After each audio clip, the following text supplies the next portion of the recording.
Yeah. Okay. Wow. Well, I want you to sit there and process that for another minute while I go pee. Just keep processing, buddy. I'm about to pee my pants. Really think about it, Asshole. I'll be back.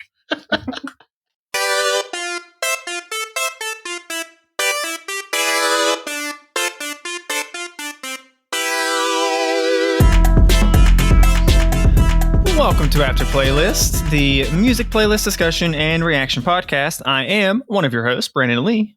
And I'm your other host, Terry Yo. Yeah. This is a long time coming because, we love music and talking about it. And today's episode is all about Tame Impala, a.k.a. Kevin Parker, unless he's touring, but we'll get to that in a minute. He is one of the more impactful artists, I think, both in Terrio and I's friendship, as well as in my own personal life. Mm-hmm. And today we're going to start out by zooming out a little bit while I go over his life up to this point before we kind of dive into the actual songs on the playlist, which I curated for all of us with a mix of my personal favorites as well as some of, in my opinion, his more pivotal tracks. And speaking of the playlist, we're going to be referring to the songs from it throughout this episode. So to ensure everyone is familiar, I'm going to just run through that real quick. All of these songs are by Tame Impala alone, except the last two. So I'm not going to say Tame Impala after each of these. Just know they're all Tame Impala.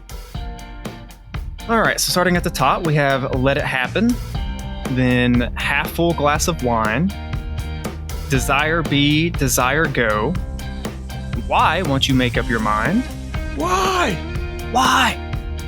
Solitude is Bliss, Apocalypse Daydreams, Mind Mischief, Feels Like We Only Go Backwards, Elephant, Yes, I'm Changing, Eventually, The Less I Know The Better, 'Cause I'm a Man, New Person, Same Old Mistakes, Patience, Borderline, Posthumous Forgiveness, On Track, Lost in Yesterday, Is It True, Taxi's Here, Powerlines, and then rounding out the playlist, we have Daffodils by Mark Ronson featuring Kevin Parker, and Neverender by Justice and Tame Impala. So if you haven't already listened to the songs that I just outlined and that we're about to discuss, we do have direct links to the music playlist in the description, aka the show notes, for your listening pleasures. And before we dive into the episode, we have our usual after playlist disclaimers. Number one, we respect everyone's opinion, regardless of how wrong or awful it may be. Number two, much like Kevin's psychedelic music, listening to this episode under a influence or under the influence could enhance the experience, but by no means is a requirement, but, strongly encouraged, but not really. We don't judge. Do you? Yep. Either way is fine. Either way is fine, but if you want to, And number three, we're just talking about the music, not the artist's real life, personal or cancelable issues, kind of, sort of, maybe, potentially, but we shall see, because I don't know where Brandon's going to take us on this journey. I'll go ahead and say no. There's no cancelable issues, really. Okay, cool. I mean, we'll definitely be talking about his personal life, but I don't think there's no issues that will come up from it, as far as I know. Okay. All right. Famous last words. We got that recorded. And lastly, if you enjoyed the podcast, be sure to give us a like and subscribe to the podcast on Apple Podcasts, Spotify, YouTube, and basically wherever you consume your podcasts. It's the easiest and the freest way to support the show. And, shows us a little love and gives us the almost the same warm and fuzzies that Tame Impala does when we listen to his music. Almost. So, but without further ado, let's talk about it. Let's tame this Impala. Well, before I start by talking about his life, I do just want to briefly discuss how this was, if I'm not mistaken, one of two or three musical artists / groups that really was the impetus for yours and my friendship. Yep. Early on, I was referred to, someone mentioned Tame Impala, but I kind of was like a one-off thing. And I remember us being at the place and you ended up mentioning Tame Impala. And I was just like, oh yeah, I kind of heard of them. And then you were like, no, listen to Tame Impala. So I was like, okay, I'll give it a shot. And you definitely put me on to a lot more of his music. I think I heard maybe just one or two songs off of Currents at the time. excuse me, that would have been, I believe, circa like 2013, 2014, would have been right before Currents came out. Okay. So it would have been Inner Speaker and Lonerism, which I probably highly, I mean, I don't recall exactly, but I'm sure I probably recommended like Feels Like We Only Go Backwards, Mind Mischief, Solitude is Bliss. There's a handful, several, pretty much every song that's on the playlist from those two albums I probably recommended or was like, you got to check this out. Make sure you listen to these specifically. And yeah, like you said, that continued once Currents did come out in 2015. I think I definitely like made sure I put that on blast for you. It's like, all right, dude, I know you liked what he had already. You got to check out this new stuff. It's amazing. Absolutely. And he's continued to be a point of like bonding for us. And anytime he comes out with new music, whether it's his own or a collab with someone. Yeah, I think that's been a important part. Yeah, absolutely. And for me, Tame Impala, and hopefully I'm not like jumping in or anything, but the one thing about Tame Impala that I like about his music is quality over quantity. Yes. So when you know a record that he's finally satisfied with to put out to the public for us to consume, you know it's going to be good. So it to me is a very special moment when you're like, oh, Tame Impala did something, or you know, like he just came out of his cave out of nowhere. Like, okay, fine, I'll collaborate with the Gorillas, and I'm like, what? Two of my favorite groups together, and what? And then it's like, I mean, it's such a good musical moment. Like I love that when such a talented artist just doesn't, and I'm not sure if it's intentional or not intentional, but just he doesn't flood the music like out there. He's not just pumping out stuff just to be pumping out stuff. And it feels like every song or every project that he puts out is worth its time coming out to us. And I get to appreciate it even more because there's so much from a producer's perspective. There's so many things going on. I'm not a singer nor a songwriter, but just from a producer standpoint alone, just listening to his music, there's so many intricate little details and changes and switches that even if you didn't know who he was, you could tell that this person spent a lot of time and obsessed over every little detail and make sure that this kit came in at the same time, or this instrument came here, or this, you know, atmospheric driving around with cars and stuff in the background. Like, you know, all these things are synchronized. And like, I love that. Yeah, he's definitely a self-described perfectionist. And I feel like most musical artists would probably describe themselves as such, but he definitely like really embodies that to a large degree. He's not going to put out music until it's like perfect in his head. He definitely does talk about in different interviews about how he often will kind of like not like music whenever he first like will release an album. He kind of will like think like, oh, everyone's going to hate this, which I think is also kind of normal. And that's very common. Yeah, it kind of takes, you know, so Spotify has kind of jumping around a little bit here. Spotify has after the Slow Rush came out, his most recent full album that came out 2020. They did an interview, I believe, with someone from Triple J, which is an Australian radio show. But they kind of talked as a lady talking to Kevin just about different things, and you know, talking about Slow Rush. So in that interview, one thing he said that I thought was kind of funny was it usually will be after his like latest album will come out, then he can go back and listen to the album previous to that. Mm-hmm. So like he was talking about how whenever Slow Rush came out, or let me go back, whenever Currents came out, which was his second to most recent, he didn't really, you know, again, he thought people wouldn't like most of it. He was kind of, you know, hesitant, blah, blah, blah, all those feelings. And whenever Slow Rush came out, he said he went back and listened to Currents and was like just really loving it. And he says that that's happened with pretty much every album, where whenever it first comes out, he kind of feels like he's not a big fan of it. He could have done this or that better, which again, you know, you're always your harshest critic. Yeah, absolutely. And then also when you're a perfectionist is when you can remove yourself away from that project, because at that point that project is gone because now you're obsessing over a new thing, and then you can actually appreciate that last project. But I just want to jump in real quick and just say how much I love the title, The Slow Rush. That is so perfect. Like it is. It's like, it reminds me of a phrase that my dad says every now and then. You know, he'll tell me, son, take your time, but hurry up. Yeah. And like, that's the vibe when I listen to Slow Rush and listen to that album. Cause when that album came out, man, I think That's all I listened to for like 2 months straight. Literally Seriously. Every day, all day. It's all I had playing. It was so good. So it was such a phenomenal album. It got to the point where I had to wean myself off of it. I was like, okay. Yeah. And that also came out. Listen to something else. That came out early 2020, which I'm going to get into all the albums, but it came out early 2020, which was, global pandemic happened that year. So there was definitely a lot of free time that year. Yes. So I definitely got like more so than I think I would have otherwise listening time in with that album that year, which it's definitely just cemented it as one of my favorite works of art, period. Not just in music, just like truly period. It's a little bit decisive. We'll get into that once I get into once we start breaking down the albums and everything. All right, well, I'm just going to dive in and we're going to, kind of sort of quickly go through his life story up to this point. Unlike some of the other maybe older artists deep dives we've done in the past, his life is still very much a work in progress. There's no big biography books to read or anything like that.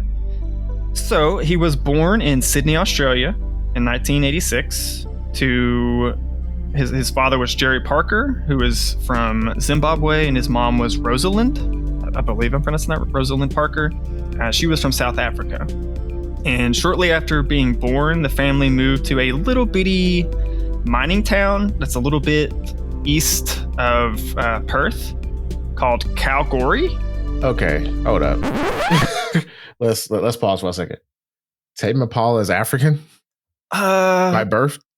I mean, his mom is South African, and it's been said, I think he's said before in different interviews that maybe that's why we're like Tame Impala is kind of like an homage to like his mom's, South African heritage. But he is Australian, like 100% through and through. But I mean, okay, all right. It just okay. You kind of broke my brain when you say he was born in Zimbabwe. And No. He was born in Sydney, Australia. He was born in Sydney. His dad is from Zimbabwe, and his mom is from South Africa.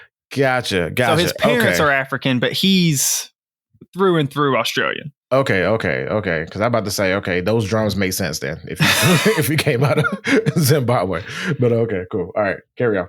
So yeah, his dad was a COO or something similar. He was a high, ranking position in a like mining company, and they had, there was a big, I guess, mine or mine set up in this small little town called Kalgoorlie. If anyone is not aware, most of the population in Australia is on the like East Coast. That's where like most of the major cities are. Really, the only thing on the West Coast of Australia is Perth, and it's kind of just like the outback in between. There's a lot of nothing, just a very small town. So yeah, they moved there shortly after he was born. His parents actually divorced whenever he was 3, and then shortly after that, they decided to move to Perth and kind of have like a co-parenting setup situation. As far as I can tell, both, very good parents, even though it was a divorce, quote unquote, broken home situation or whatever. Yeah. Jerry, his father, moonlighted in cover bands, covered stuff like the Beatles and just a bunch of like 50s, 60s, 70s like rock groups. Was always playing the guitar around the house, while his mother, Rosalind, was described as a very free spirit who loved outdoors and going on hikes and picnics and that type of thing. So both far, of which, all of this tracks. Yeah, I was about to say, so far, exactly. It makes so much sense that like the spirit of both of his parents was like passed on to him in a mishmash way, for sure. Yeah. So yeah, Perth is fairly isolated, like I said, from the rest of Australia because it's so far away. So I mean, it is a big major city, but there's like it's kind of just like an isolated community. There's a sense of like disconnect, I guess, from the rest of the country, the continent over there. So I think that definitely also played a part in him growing up, just having that kind of sense of like disconnect from the rest of the country or the world. He actually began writing songs at 7 years old. Supposedly inspired heavily by Michael Jackson. Okay.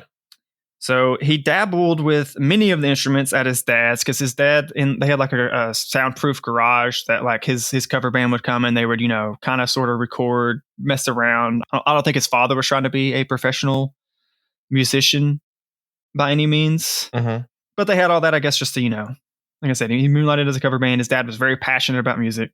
So he started dabbling in instruments whenever he was at his dad's. but drums were his first passion. And if you watch pretty much any interview with him today, I think that's still his first passion. Okay. He's said in several interviews that I've seen that a few different things about drums. First is like, I think he said in one interview, like 90% of whenever he's like writing a song is like thinking of the drums like first. It's like kind of the first thing most of the time that he's like thinking of when coming up with a song. But then also I forget which interview, it might have been in the Spotify Slow Rush interview, but he talked about how for him going and like playing different drum beats in his head is almost like a fidget spinner thing. Like he'll be doing something somewhere, doing something completely 0% music related, and he'll be like in his own head daydreaming just about different drum sounds and different drum beats and different effects on the drums and stuff, which I think is super interesting. And you definitely hear that in his music because a lot of it is very drum focused, and like what he does with the drums is usually pretty interesting and unique. I definitely relate to that because I have a thing like, how to describe it? I don't think I know I have a little bit of ADHD, but I do the same thing. Like sometimes when I'm thinking about something, or if there's like a moment of silence, I have to feel it. So that's when I'll just start beatboxing. Or if I have to remember something, I'll turn that thing into a beat. Like if I have to remember the numbers 4, 2, 3, 8, I'll go 4, 2, 3, 8, 4, 2, 3, 8. And like that's the only way I can like remember certain things. And I tend to do that from time to time. So when you mention that, that was super relatable for me. So that's awesome. Yeah, it definitely sounds like y'all are two peas in a pod when it comes to that, which is nice. Yeah. So yeah, he continued, dabbling with different instruments and having his dad and I guess his dad's band, being an influence on that. Whenever he was a young lad. Mm-hmm. Then at 12 years old, he started recording music himself using his dad's tape recorders that he found in their, home makeshift studio. Mm-hmm. Having no idea like what the technical terms were, but was essentially doing multi-tracking, layering. Oh, God. By doing the different, doing like recording the drums and then like recording guitar over there and then like slapping them together and then doing vocals and slapping that together. Like he had no idea the term multi-tracking at all, but he was essentially doing relatable. This. Dude, God. I knew whenever I was reading through all this, I was like, Terrio is going to love this man's like childhood growing up. Because I was doing the same thing with my old school cassette tape recorders and stuff. So, and then I would put like when you had like the Walkman-esque kind of thing that had a little microphone on it. Now like put the microphone right next to like the speaker and record the sound that I was making. It'll sound so beautiful in my head, but then when you play it back, all thing you hear is there's like there's so many layers on top of layers, right? And then and it's like one and done. Like if you mess up, you mess up. So it was just like oof, and then you can hear the moments where like I'll mess up and I'll try to catch it back up, and then oh man, I just got hit in the face with a whole bunch of like nostalgia. So I apologize, but yeah, that.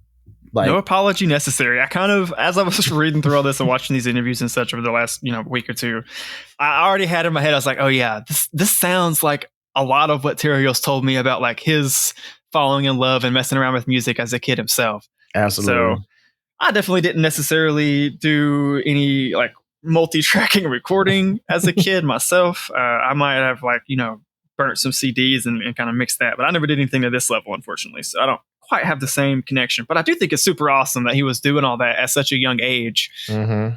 12 years old, just literally just sitting down, no one teaching him how to do it. He's just playing around and figuring it out for himself, which is super awe-inspiring.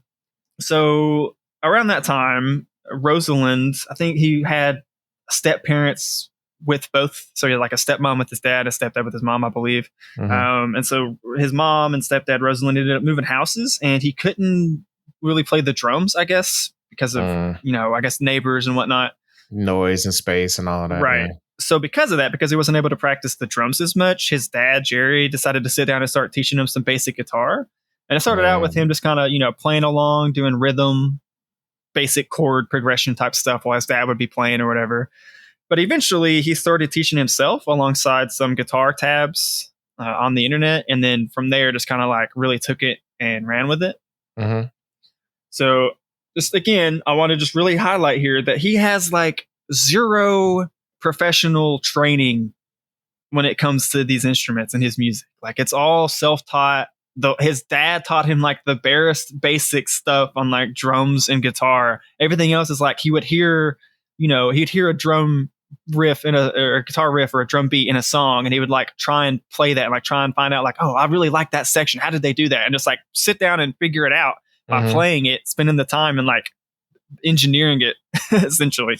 Those people are dangerous, dude. Like like the amount of people that I've come across in life that can like play stuff by ear and just not even just like even outside of music. Like I know some people that can like they can taste a dish like at a restaurant and then go home and make that same exact dish when they get home. Yeah, that's crazy. And I'm just like, how are your senses that tightened and that attuned to where you can be like, yep, I know. I feel like I have just a little bit, like the tiniest little bit more of that sense when it comes to music than like your average person. But I'm definitely still super jealous of someone who is obviously like leagues above me, like Kevin Parker is. Like I definitely could not hear a snippet of a song with a drum, and it's not like he's isolating the drums. He's just listening to the song, and his ear is able to pick out the different instruments by himself, and then he's able, like I said, to like back engineer how they played it, which is just crazy. Yeah, that's fascinating.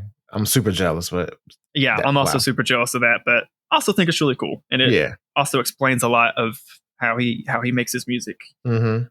So like I said, it is kind of tough, I assume, coming from a quote unquote broken home like that, and he's bouncing back and forth between living with his mom and living with his dad at this time of his young preteen and young teen years.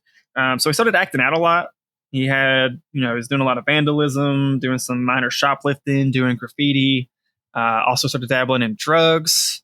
It was around this time, I think he was 12 or maybe 13, when his stepmom found some pot in his room. And along with like a big bong and like some air spray cans, and like he was obviously like had been like doing it kind of for a minute.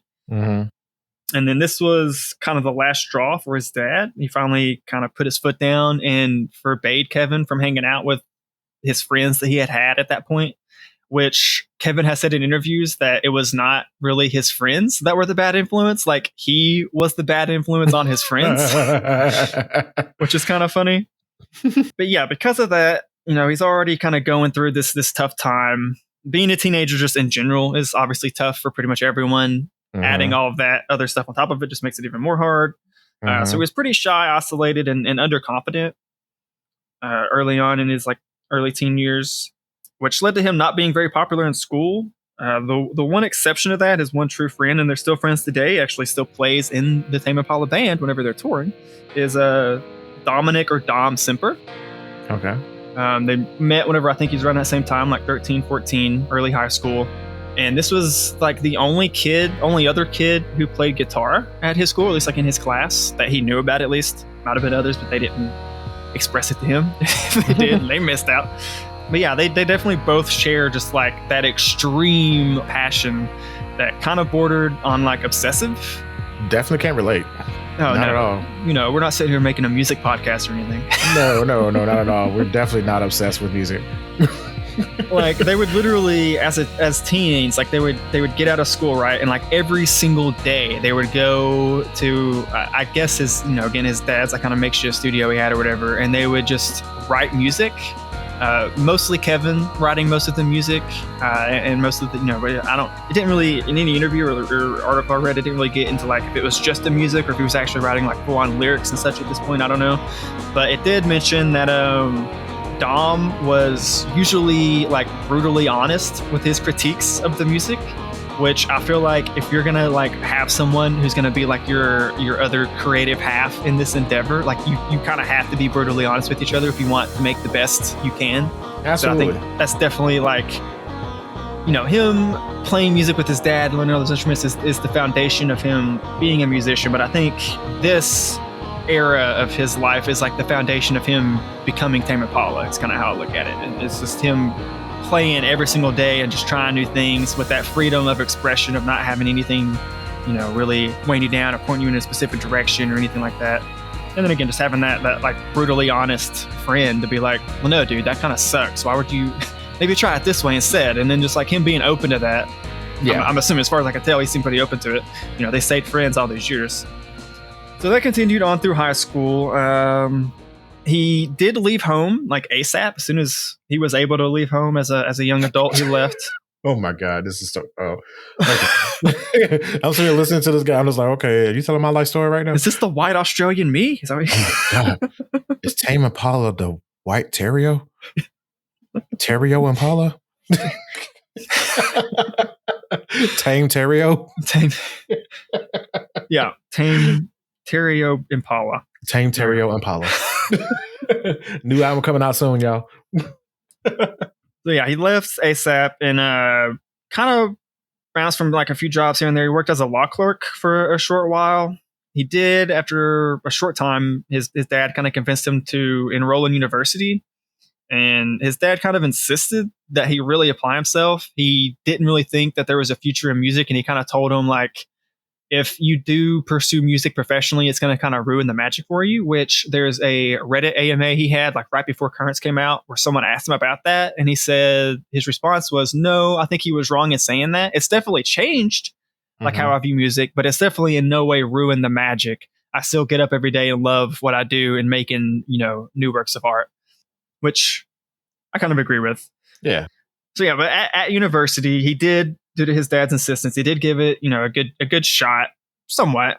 He first started trying to do engineering and then kind of switched to astronomy. However, I think anyone who was actually like spending any amount of time with him around that time saw that he was just like not really motivated to do anything. Most articles I read or whatever talked about how he spent most of his time just drinking, smoking, and dreaming of music at this time. He did have some, I think, flatmates at this point that he was kind of living with, a bunch of young 18 to young 20-year-old dudes. None of them had like really any like longtime girlfriends. They just would go to different Perth shows late at night and stuff. And so, yeah, that was definitely, again, still from his birth up to this point and then still today, like music is just like dominating his life and his focus. And in 2005, he started a small band called the DD Domes with Dom Semper again, and then Luke Epstein, another friend. Played with them for a while, was doing random night shows. And again, this was where he just really had, because of the like no pressure, they would literally go to like open mics or like, battle of the band type shows. And they would just get up stage and just whatever they felt like playing. It could be more standard rock and roll to just like crazy out there weird stuff and like everything in between. They were just really experimenting and just trying anything and everything that they, wanted to try, that they liked the sound of and were messing around with. So around this time, a small-time music, or I guess a band manager, rather, Jody Rogan, had been out of town for a while, out of Perth, but she had come back to Perth. I think that was her hometown as well. And she had discovered a band called Electric Blue Acid Dogs, which had Nick Albrook kind of belting it out on the vocals. And Nick Albrook would later on be part of Tame Impala whenever they would tour. And then would also...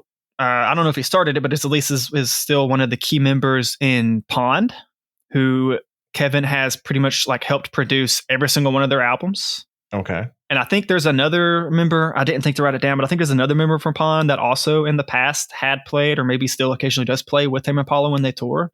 All of these guys are like his friends. His band when he tours are basically his friends to this day, that he's just like, hey, like I know I made all this music in the studio or whatever, but let's go out and go on this international tour as friends and just play music because we all love music and just have a great time, which I think is awesome. Yeah, man, that would be the dream. Like if I could go back, like I'm a man of few regrets. I don't say I don't have any regrets because that's a lie. But if I can go back and because the like I'm listening to the story, his story up until this point, that you're telling me, and we're only a year apart. So I could have been, that I really wish I had stuck with it as much as life kind of got in the way and forced me to pivot here or there. But like that passion for music, and if I could have found a way to do what I wanted to do as much as I really wanted to do back then, I can tell you we'll be doing this podcast, but we'll also be like on tour right now too. Right. So yeah, that's beyond fascinating, man. That's crazy. Like and in that band, I've like they haven't released any music or anything, right? As far as like commercially, like like Pond or whatever, or is that Pond? just Yeah. Pond has like 9 albums, dude. You should, if you've never listened to Pond, you should definitely check them out. I've also seen them live, though I regret to say I got a little drunk and don't remember most of the show. That's one of my life's biggest regrets. They don't come to the States super often.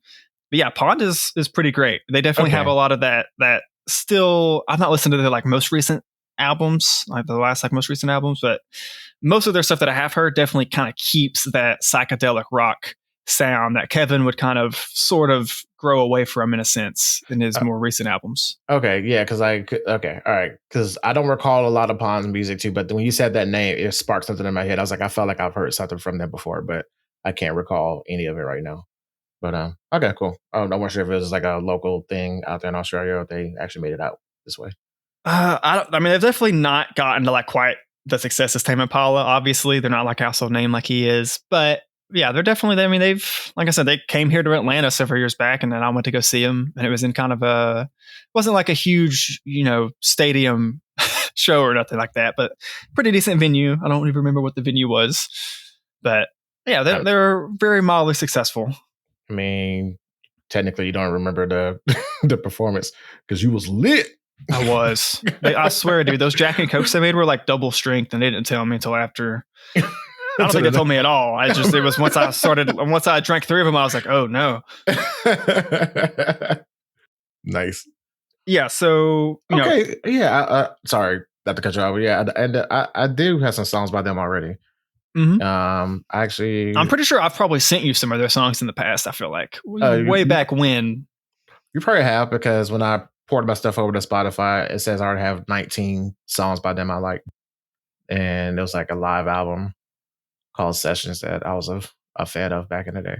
So yeah, okay, I knew I heard that band name somewhere before, and they're still making music. I guess they dropped something last year, 2024. Yep. That's that one, and then the one previous to that, I don't think I might have heard like 1 or 2 off the one before that, but I've not really sat down and listened to them, much to my own chagrin, I guess. I really like reading about them and like their connection to, because like I knew that Pond and Kevin Parker and Tame Impala were like heavily connected and that he had helped them, but I didn't know that they like went all the way back to like the beginning of their careers. I didn't know it was that deep. I thought it was like once they had both kind of blown up, they're both Australian bands. I thought that was how they kind of got connected, maybe on tour or just playing different live shows or something. No, they literally like they came up together, which literally started together, and Kevin doing his utmost best to kind of help shine a light on them and help them make the best music they can make. Is pretty awesome. Yeah. I'm definitely gonna spend some time listening to going on a Tame Impala and a Pond. You should, for sure. Pretty good. I also need to check out their latest albums. Okay, well, diving back to the beginning of their relation, of Nick Albrook and Kevin's relationship. Like I said, Jody Rogan was a band manager, and she had already had. I didn't think to make another. There's another group in Australia that she kind of just like helped somewhat sort of blow up. Like they were, kind of small. It wasn't like an international blow up, but for Australia and for her to be just kind of like a small band manager, like it was her first big success, and that led to her going back to Perth, where she randomly stumbled into a venue, saw the Electric Blue Acid Dogs, and specifically Nick Albrook, like I said, absolutely belting it out as the vocalist. I think he also played guitar for the group. Okay. And then came back like a couple nights later to another venue, saw him again, and then was like, okay, I got to sign these guys, and came up to him and proposed the deal. Soon after that, though, the guitarist, who was from Ireland, had to go back to Ireland. I don't remember if it was I think it was like a visa issue or something. He had to go back work out for some time. And they had met Kevin Parker whenever they had done a like battle of the bands or like a band off against DD Domes, like sometime, in the recent past to that point. So whenever they had the guitarist leave, they just decided to have Kevin Parker fill in as the guitarist for him. And then, like I said, he did eventually come back, the guitarist, but Kevin just meshed so well with the group that they just kept him on, which ended up being a good thing because then eventually their drummer decided to leave to pursue acting. And so Kevin just filled right in as the drummer, which was, again, his first and biggest passion when it came to, what instrument he played. They, at that point, after, some time, I guess by that point, Kevin had switched to drums for them. They were calling themselves the Mink Muscle Creek, which is a really weird name, and it's like mussel, like the sea creature mussel, so like Mussel. Yeah. Which, by the way, are absolutely disgusting. Like, I hate mussels and clams. Yeah, like I tried, and it's like eating a giant sea booger. Yeah, it kind of is, and I mean, I've had some that were mildly okay, but man, it's a task. And I've been told they're like aphrodisiacs, but like, I don't know, it seems to have the opposite effect for me because they're so gross. I mean, look, I'll just grab my own. I am not kissing you if you just slurp down some clams. I'm sorry, you gotta stay in another room with that stank breath. But yeah, so they were calling themselves Mink Muscle Creek, and Kevin was playing drums for them. But he still had the DD Dums at this point. So it was, and they also had other musicians that were just kind of filtering in and out. It's kind of just like a mishmash of different people. And it was at this point that he was kind of starting to blow up. He had he had recorded and kind of, produced a lot of his own songs in his own way, where it was pretty much all him by himself. And then he would have like his band, the DD Dums, would I guess kind of in a similar fashion to Tame Impala now would come out and like play those whenever they would perform live. He had put all of his songs, I believe, on MySpace up to that point, like for free. And so he started getting a little bit of traction online, and that's whenever he decided to change his name to Tame Impala. And again, like I said earlier, he has said several different stories of like how the name Tame Impala came about, but I did watch an interview like pretty recently, like within the last couple of years. He was on like an Australian news show where they asked him like, be honest, where does the name Tame Impala come from? And he's like, okay, in the past, he straight up admitted, he's like, in the past, I've come up with different stories to kind of make it sound cool and like mystify it a little bit. But the honest truth is, I just thought it sounded cool, and it had like kind of a psychedelic name or a psychedelic sound to it. And he was definitely more in like the psychedelic rock at that point, as his first EP and couple albums that we're about to get to will definitely highlight. Yeah. So yeah, there's no, maybe subconsciously the Impala came from like his mom and dad's like African roots or something. I don't know, but I'm inclined to believe what he said on that interview, and it's just he thought it sounded cool. From the little bit that I know of Kevin Parker from watching all these interviews, that definitely fits his personality, I think. Okay, because that by far was the hardest thing for me to not Google while waiting for this episode, because I'm like, okay, I have to know where this name came from, because it seems to be like, excuse me if I'm jumping ahead, but it seems to me that like he like alternates between Kevin Parker and Tame Impala. So I was just like, okay, so what is the difference? Who is who? What is what? And what the hell is a Tame Impala? And I'm just like, how did he come up with that? But to know that he was just trolling and just was like, oh, these words look good together. I mean, honestly, I'm not even mad at it. I'm actually like kind of like, I don't know. I guess I sympathize with that. Because sometimes you don't need to have a deep ass meaning for everything. No, sometimes you really don't. It's just some stupid shit. Like, yeah, fuck it. And he wanted like a cool sounding kind of psychedelic name, and like Tame Impala, like it checks all those boxes. It's obviously recognizable. Yeah. One of the people on that like news interview segment or whatever they were doing was like a vet, and so he jokingly was like, whenever he was asking him, he's like, where does the name Tame Impala come from? Because I've been around a lot of Impalas, and I've never once seen one that was tame and like orderly in its behavior by any means, which I just thought was kind of funny. Yep. I mean, with a name like that, it checks all the boxes, but also like generates new ones. So it's like playing a game of whack-a-mole. Like you check off one box and then just like, but really though, how can you tame an Impala? And where is the Impala from? Like you just keep going down a rabbit hole. Thus the psychedelic nature of it. Yeah. God damn it, Kevin. Gotta love it. So yeah, like I said, he had put a lot of his music, or pretty much every song that he would like make, he threw on his MySpace, and was just you could download it for free, listen for free. In that same Reddit AMA that he had right before Currents came out, he talked about how he feels like the biggest thing is not necessarily paying an artist. If you don't have the means, or it's tied up and the record label has it, like you got to jump through a bunch of hoops to get to the music. He said the biggest thing to him is listening to the music, and like if you enjoy it, telling everyone to go listen to it. He said that's the biggest thing. Music is art. It's meant to be shared. It's meant to inspire. It's meant to give you looks into yourself and into the world that you wouldn't have gotten otherwise. And just like that artistic look into it, I so much like relate to that and love his sentiment on that. That is so refreshing. And it's also comforting to hear that like more artists have that mindset. Somebody did something like that recently. I saw what's the name? Baby No Money. Mm. Like he had a little song that was out or whatever, and somebody like animated it or whatever, and he got like some fan art from it, and he just reached out to his fans. He was like, "Hey, y'all have fun with this. Like, go and create." He was like, "I'm not making any money off of this. I'm not gonna put a copyright strike or anything. Y'all go have fun and just, create. That's what the whole point of this is supposed to be." Whereas now, like, even for us, like we jump through so many hoops by, we generate the playlist on official platforms and we make it as easy as possible for all you guys to listen to the playlist. And actual reality, we will absolutely love to feature some of these songs on the episodes. But the amount of hoops and the cost nature of mechanic licenses and all this other stuff, it's just not possible. Like, it's just branded or not. So it's not feasible. Yeah. So, but like for, somebody like Kevin to be like, fuck it, download my shit, listen to it, have fun with it. That's the heart of music that I wish more artists had that or maintain that. Because I mean, I will say I'm not disparaging all artists because I feel like if you're getting into music, you had that nugget, at least at the beginning.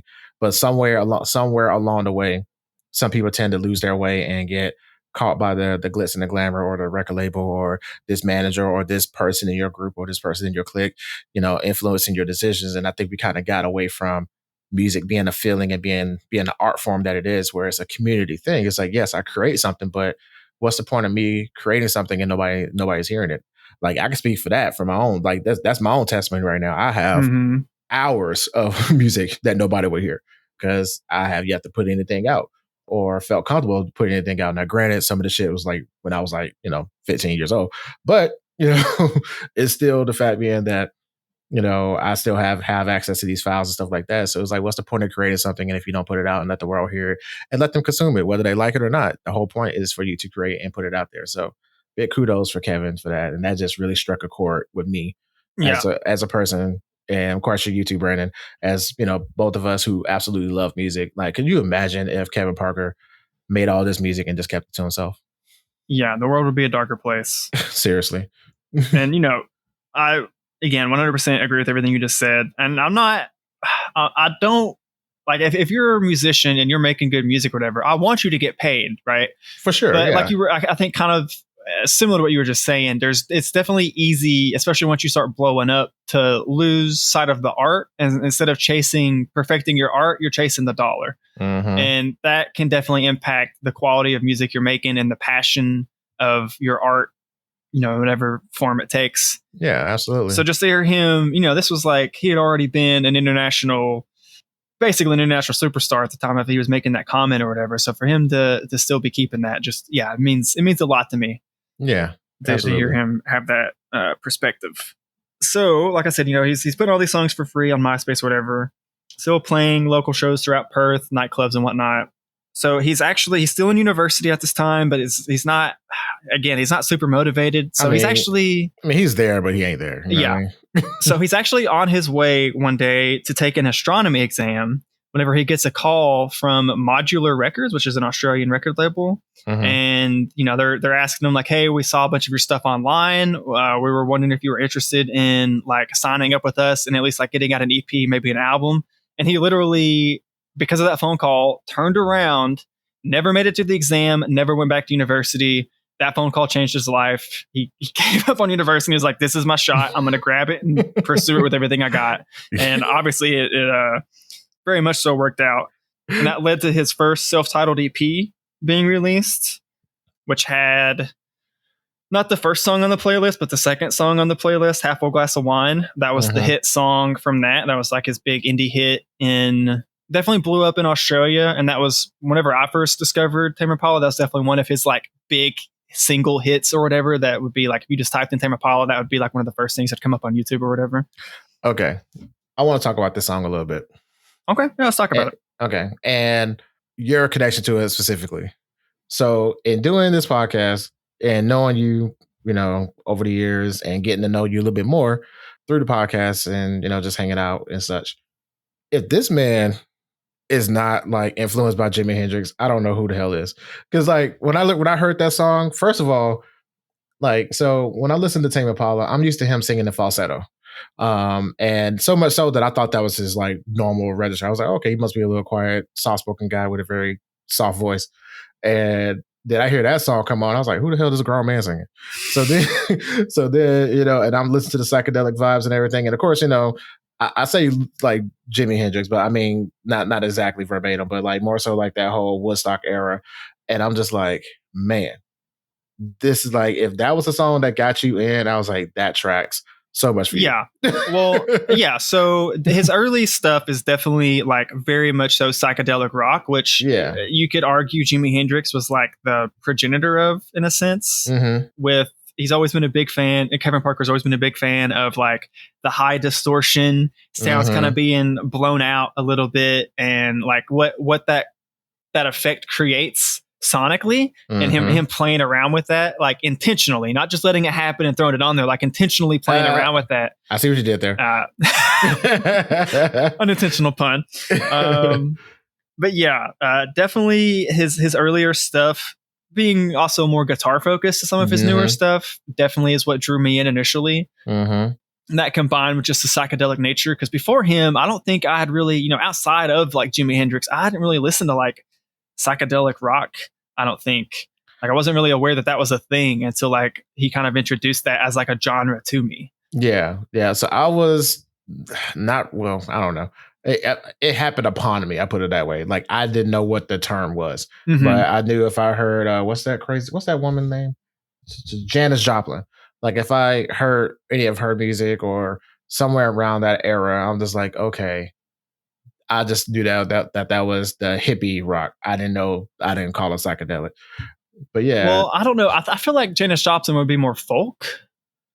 Like I guess you could put all of that into like hippie rock for sure, or hippie music, just because of the cultural movement of the time. Yeah. But again, I feel like whenever you say psychedelic rock, at least by like today's definition, it's definitely a lot more of the distorted, the distortion, like the blown out instruments, and that combined with like intricate layering of the sounds, I feel like is what kind of makes it psychedelic.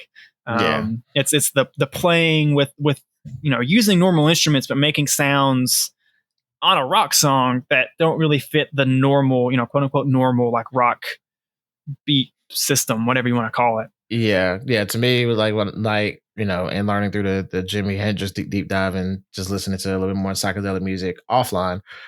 It's definitely, I like to picture that era of music, especially in rock.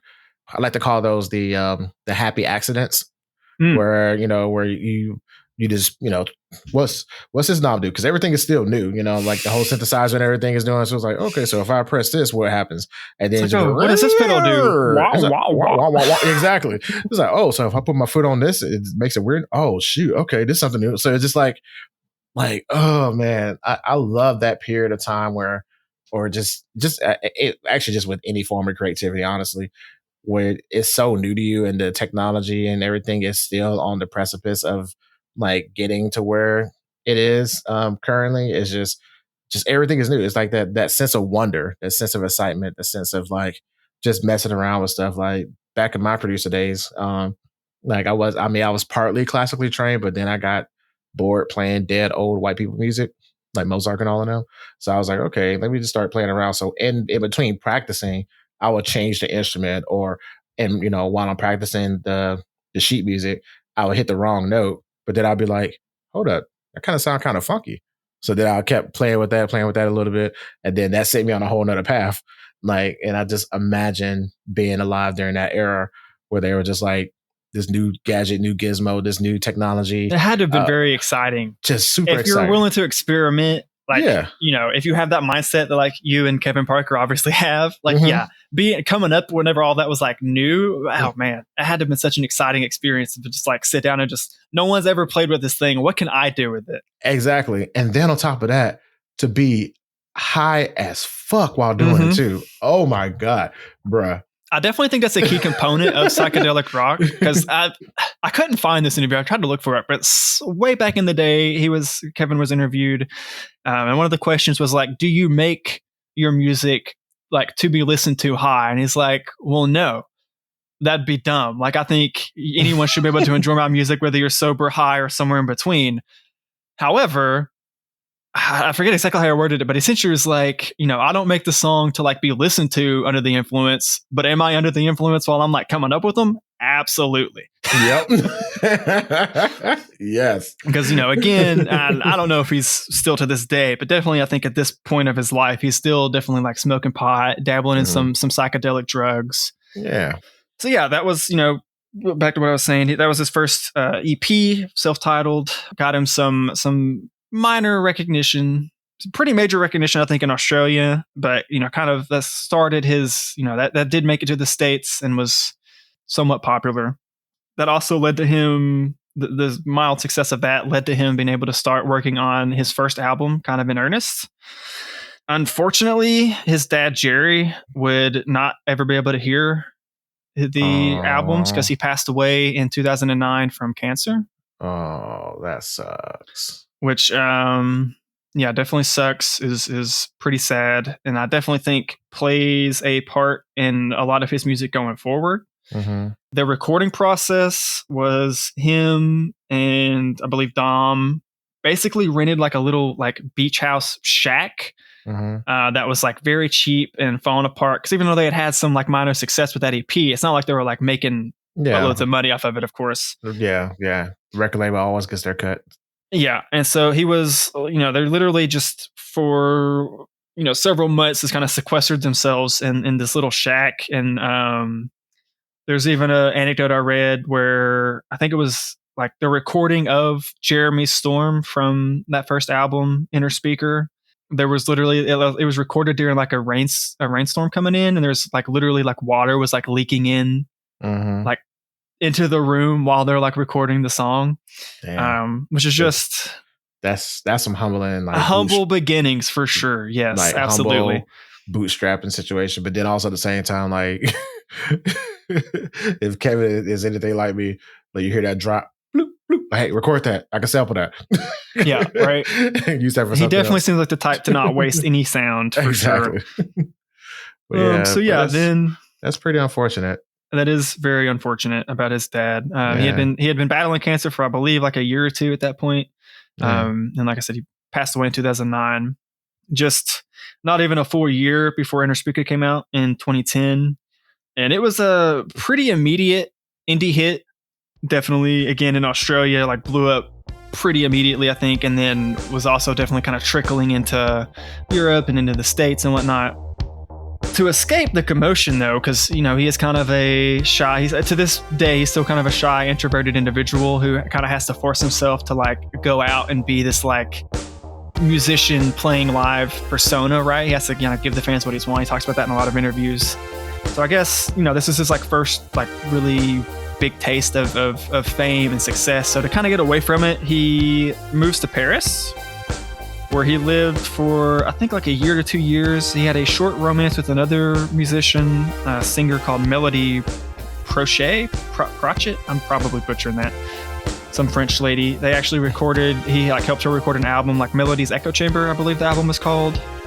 He helped her, it was like one of the like key producers of that album. And while he was there, the new setting and vibe of just Paris, of like everyone being kind of more stuck up and more just like minding their own business and like not, being all super friendly and, just the vibe of Paris is different from Perth. In a lot of ways. I'm quite sure that's a culture shock going from Australia to France. Yeah. And it was a little weird. It definitely, he's talked about how that made him feel isolated again, but at the same time, because he was kind of like trying to process being somewhat famous, it was nice because at the same time, like in Paris, he was a nobody. No one knew who he was. No one was like pestering him for autographs or for him to do this, that, or the other. He was just free to do whatever he wanted. And so all of that kind of blended together in his head, and he sat with that for a while. And that led to the birth of his second album, Lonerism, which he started working in Paris. I believe he started working in Paris and then ended up moving back and continued to work on it until it came out in 2012. And this album is when he really began, because one thing I didn't say is on that first album, you can definitely, I think, kind of hear it on the songs I picked for the playlist from Inner Speaker, but also if you just go and just listen to the whole album, he tried to make it sound like it was a whole band like playing like in a studio to record it, because he was at this point in time there wasn't really a lot of like solo like artists that were making like a whole band ensemble like albums, right? Like that was kind of unheard of. Not maybe unheard of, but it was not like a super popular thing, and he was scared that any like record label would like kind of shun him or like shut him down and like force him to, you know, get other artists in there to work with him or whatever. So he kind of just like lied. It was like, oh yeah, it's a whole band. And even like signed the contract like as a whole band, even though it was literally just him.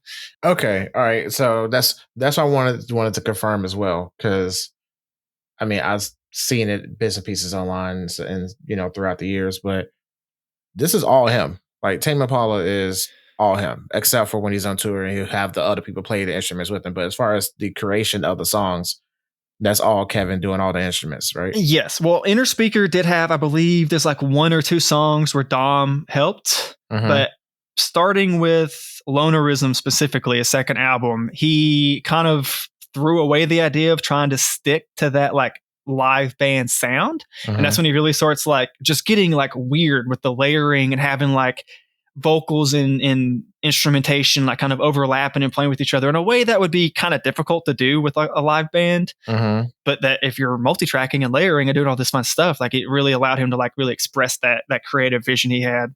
Okay. But yeah, you are correct. Yes. Tame Impala is literally like all him. He's had producers come in and like help him like with the final mixing and stuff. I think the final production. In particular, I didn't think to write the guy's name down, but the main producer for like Flaming Lips, who is one of Kevin's like big inspirations, helped him up. I believe helped him pretty large with like these first 2 albums. Was a large component in that.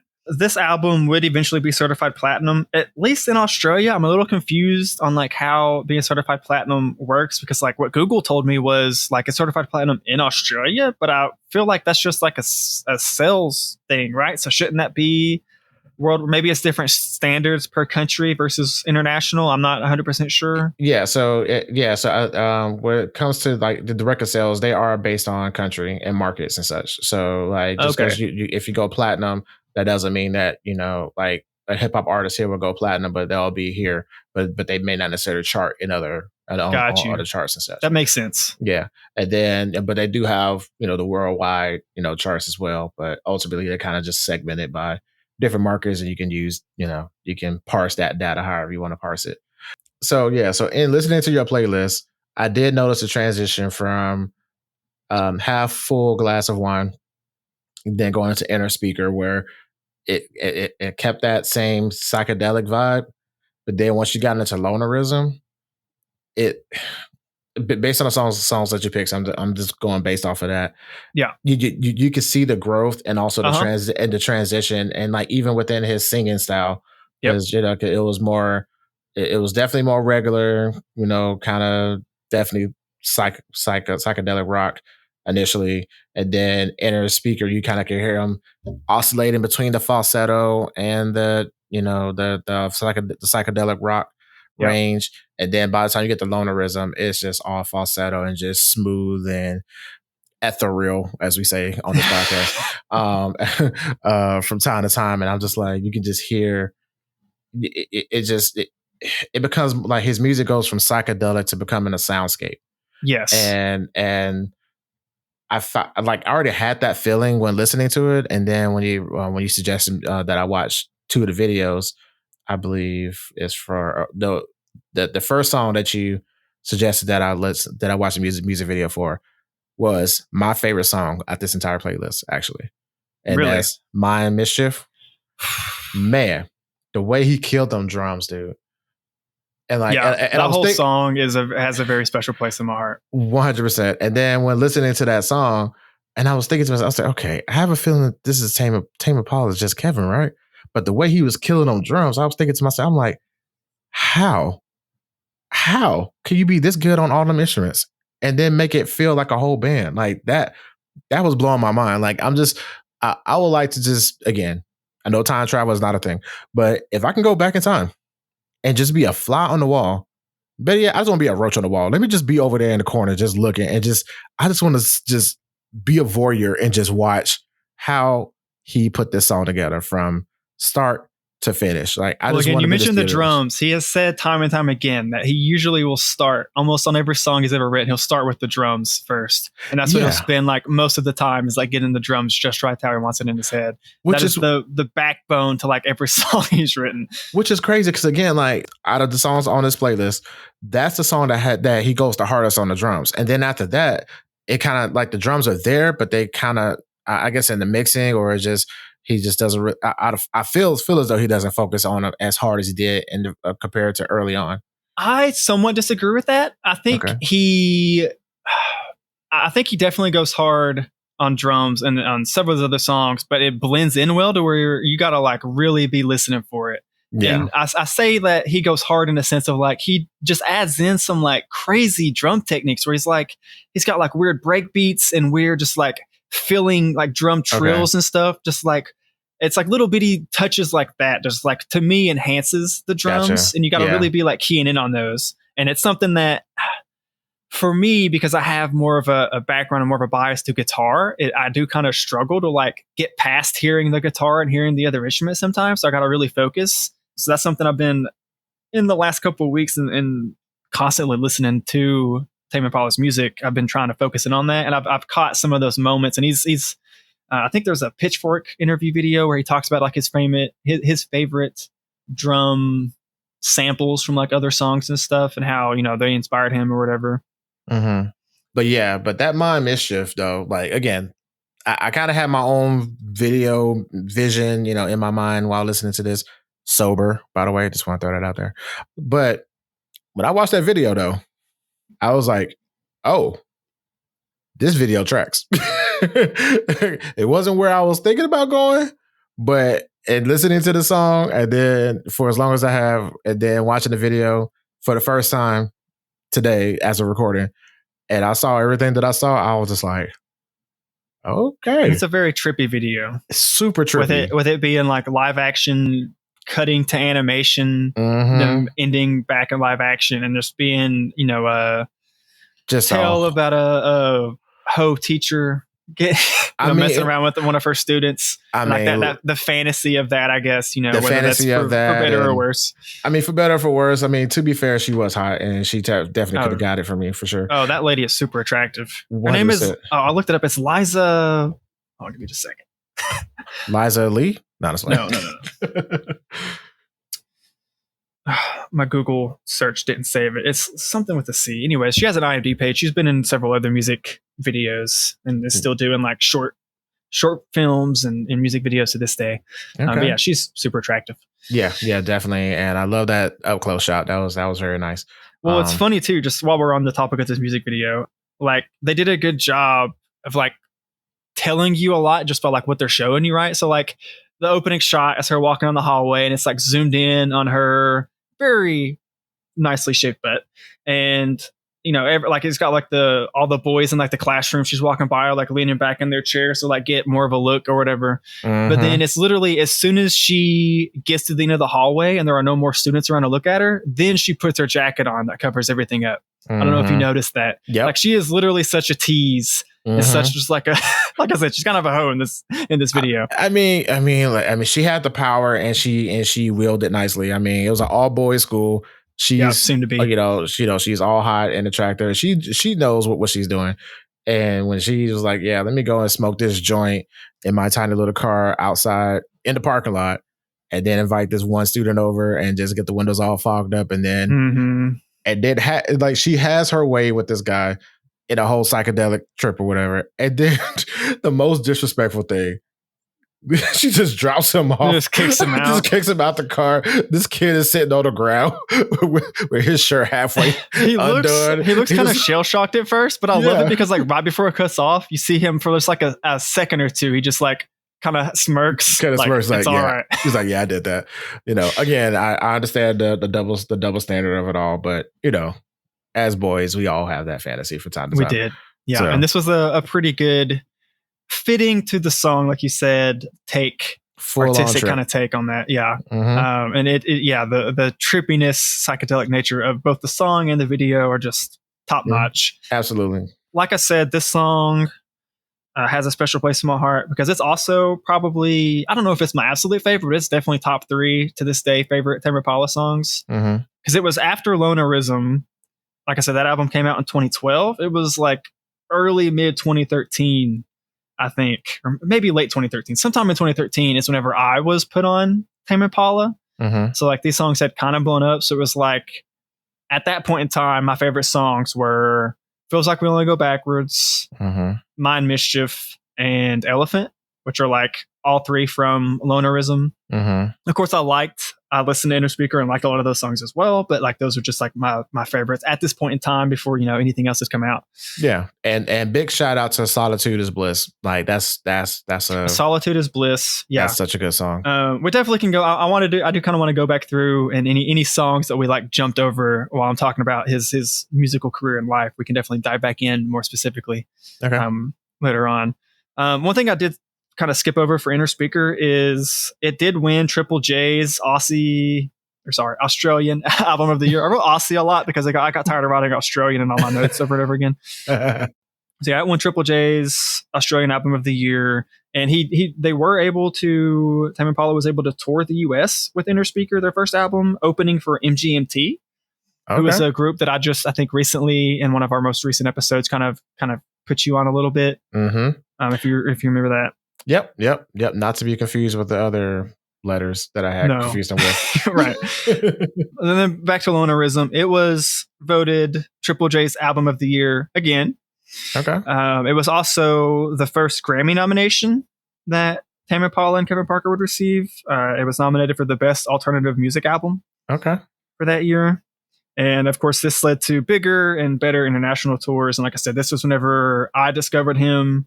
And was definitely like, you were not the only person that I was like, hey, you need to go listen to Tame Impala. It was like everyone in my life. I was like, you need to go check this group out. Because I think at that point, I was not aware that it was just one guy. I don't think I learned that was the case until after his next album came out, Currents, which was a few years down the line. That came out in 2015. So yeah, around this time, you know, right before Currents came out, he had returned to Perth, and that's, you know, where he was at whenever Lonerisms came out. And at this point, tensions with Modular were kind of starting to rise. Mostly due to the fact that like they were a small time, like Australian focused record label, and his success was like kind of getting out of hand. Like they didn't really know how to manage him at that point because he was like getting bigger than they were. Which I didn't think to make a note of when, but he's in the US at least. He's signed to Interscope now. And then he signed to in the UK, I think he signed to another bigger record label. I mean, at this point, they've all merged so much that like he's probably still under the same umbrella, but just different companies and different. That's also true. It's very hard to keep track of how record labels have, like you said, come and went and merged and dissolved and merged again and all that. So yeah, around this time again, he's back in Perth. He's kind of working on his new album. This is whenever he had a falling out or a breakup with his girlfriend Melody that he had met in Paris, and you know, Melody's Echo Chamber, that album and all that. They had broken up, which I assume was part of the reason why he like moved back from Paris back to Australia. But it kind of worked out because he reconnected with his high school crush Sophie Lawrence right around the time that he began working on Currents. Like I said, the Currents would eventually release in 2015, and that really like. Lonerism definitely started opening the doors with like having him get professional connections in the music industry and just like, you know, making friends with different artists around the world. But Currents, I think, really let him like blow up on that. It really got a lot of people's attention. It really got him like, it was around that time that he started like collaborating and producing for other rap artists and R&B artists.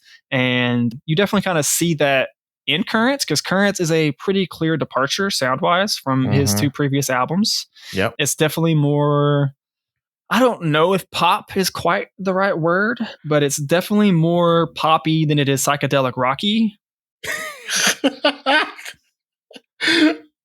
I could not have put it any better. That was such an eloquent statement. That's basically what it was. Yeah. But it's weird because again, he has so many different influences. Mm-hmm. I know he's there's one interview I read where he had been riding around. It was like after a show or something, and he was kind of like he was riding around LA, I think, and he was like kind of coked up in the evening, just riding around with some friends, and "Staying Alive" by the Bee Gees came on, and I guess just with his drugged up state of mind, it just like hit in such a way that like it was like kind of a revolutionary experience for him in that moment. It like really kind of changed like his view on music and like what he wanted to make. And I think that you can see that, I think that influence and other influences of that ilk, because that's not the only influence. That's just one I saw in the interview that he kind of pointed out. But there's a lot of kind of disco, more quote unquote again poppy-ish or pop-ish like songs and groups that definitely influence his sound here, as along with R&B and more hip hop beats. You see a lot of that, I feel like, in his music going forward from this point. Yeah, absolutely. So like when it came to Currents, because my memory is coming back to me now. So yeah, so you put me on with the Lonerism and what's the name, Inner Speaker around that time, and then at that point, because I don't think those albums came out like how many years apart were those two albums? It's like 2012. Inner Speaker was 2010 and Lonerism was 2012, so 2 years. And then 3 years after that was 2015. 3 years later was 2015's Currents. Yeah. Okay, so by the time Currents came out, another friend had put me back on the Tame Impala, and that's when I had like reawakened like my I guess my fandom for his music, and I was just really mesmerized by the quality of it, because it was poppy but also electronically, but also he definitely rocky, goes more. So, he drops the guitar a little bit and goes a lot more synth sounds on this album for sure. Yeah, and around that time I was really getting more into electronic music, so I was definitely like on that same wavelength and was able to enjoy his music a lot more. There's a song in particular that really got me, but we'll talk about that shortly, I guess. So it seems like, at least on like online discourse, which is always like kind of a vocal minority take, I feel like, or at least more often than not. But I've seen, like, going back and reading like old Reddit posts and other just different comments on different pages and stuff, there was definitely at least a small part of his fan base at the time that did not like the direction, because they wanted just more heavy psychedelic rock, and this is not that. But yeah, for you and me, I immediately fell in love with this album. And in fact, as being a poor college student when this came out, I remember I did illegally pirate it, but within like just a few weeks, I'd fallen so in love with it that like I made a point of like I went and purchased it. And one of the few albums of like that era of my life that I was like, no, I'm going to purchase this outright, because by God, this album and this music has like changed my life. It's changed how I look at music, I feel like. I wouldn't say that you pirated it. You just had a free trial period, and then you went ahead. There you go. You decided to go and purchase a lifetime membership afterwards. And again, he has encouraged that. Yes. Him, the artist himself, kind of encouraged that. So yeah, don't necessarily feel bad about it. But yeah, so in my opinion, massive success of the album led to him collabing with even more megastars, such as like Travis Scott, The Weeknd. I think he did something with Kanye. Rihanna covered New Person, Same Old Mistakes from Currents. He was really like blowing up at this point, which is crazy, because like that threw me for a loop. Because okay, New Person, Same Old Mistakes. When I happened upon that song, wore it out. Like that might be my favorite song. Yeah, that might be my favorite song by them. I mean, other than Let It Happen, I found a way to make a digital record skip because I was wearing it out so much. So, and then within the algorithm, I heard the song come on, and then I heard Rihanna's voice. I was like, what? Huh? What the hell? So then I listened to Rihanna, and I was like, okay, it's not half bad, but it's not Kevin. And then I went down a little rabbit hole around that time, and it was funny because, like, if I recall from that article that I read, and I forget which article and what time, but the gist of it was Rihanna reached out to him. It was like, hey, I really like this song. Would you be okay if I do a cover of it? And he was like, sure, whatever. Yeah. Like, thank you. Like he was like, like, very like right, kind of, because Rihanna is like a world star at this point. exactly. Like, you kneel before Rihanna. Umbrella had already been out several years before this. Absolutely. So, so he was like, okay, sure. I guess if you want it. So, and what he did, which is very unprecedented. I won't say very unprecedented, but it's rare, I believe. He just sent her over the files. So her version of the song is his same exact tracks. Oh yeah, and it's literally just her singing over it. It's literally just her singing over it. And I love that because it just once again, like from a huge superstar like Riri, dude, like, and she's not even like tweaking it or remixing or nothing because she thinks it's so perfect. She just wants to sing your song as is. That's such a huge compliment, dude. It means so much. It's got to mean so much to him. It means a lot to me just as a fan. Yeah. So I imagine it's got to be like super important and like just awesome for him. I mean, there's like a minimal change at the very end. And even then, I love it because Rihanna R&B's it a little bit more towards the end. And he added some, like a little, I forget what kind of instrument it is, but like there's a little chord change at the very end of the song on Rihanna's version. So, and that also because of my producer mindset and also learning more about Kevin throughout the years, and definitely a whole lot more thanks to you on this episode, I can tell that as a perfectionist, he probably had that track already there, but he like muted it. He was like, you can take this out, or or kind of felt different. But then when Rihanna got onto it, he was just like, oh, I forgot about this layer. Let me add this layer back in there. Right. And then I can see that for sure. Yeah. And Rihanna was just like, okay, all right, I'll work with that. And then she had her little like her little runs at the end of the song. I was like, damn, Riri. So I was just like, that's the part of music that just it sparks so much joy in me, man. Dude. I love that's what it's all about. I love that level of collaboration where somebody can literally look, I love you. I love your music. Let me just do your song.